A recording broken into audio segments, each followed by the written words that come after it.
আমরা এখান থেকে ডালা নিয়ে পুজো দিতে গেছিলাম, পুজো দিয়ে এসছি। এবার এখানে ডালাটা দিলাম, গুছিয়ে দিল। এবার যাব আমরা একটু চাটা কিছু খেয়ে নিই, কারণ ভোগ হতে হতে একটা বললো, একটার সময় গিয়ে ভোগ নেব। কুপনও কেটে নিয়েছি আমরা আগের থেকে।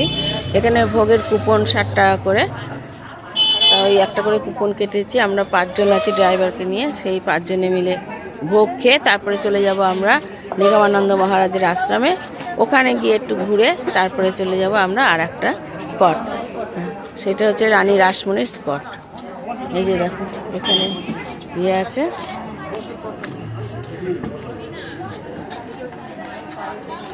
ভিড় নেই খুব একটা, পুরো হালকাই, একদম ভিড় নেই।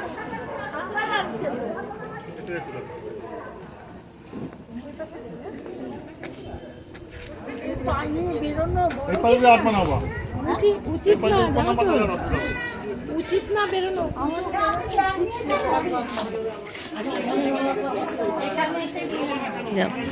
এই যে সবাই বসে গেছে চায়ের দোকানে, যাই গিয়ে একটু চা খেয়ে নিই, তারপরে তোমাদের সাথে আবার ইয়ে করবো।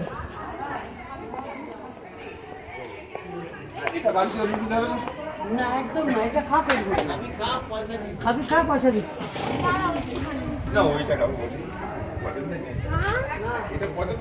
এই যে সব ঢুকে গেছে, ভিতরে ঢুকে গেছে। বিল্টু, এই দেখো এটাই আমাদের বাধা ধরা দোকান। আমরা এখানে এসেই চাটা খাই। এই যে সব বসে গেছে, এই যে এইসব হাই করো তো,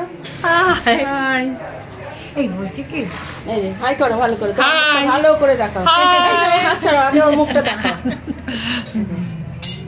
এবার আমরা চা খেয়ে, নীলিমা মিস ইউ, নীলিমা তুমি খুলে মিস ইউ, একদম সত্যি নীলিমা মিস ইউ, ভীষণ ভাবে মিস করছি তোমায়। হ্যাঁ তুমি ওখানে বসে চোখের জল ফেলো, আমরা এখান থেকে মুছে দেবো। হ্যাঁ আমরা এখান থেকে সবাই মুছে দেবো। ঘুম থেকে উঠে চোখের জলটা দেখবে নেই, আমরা মুছে দিয়েছি। শান্তি মতো করো তোমার রিল।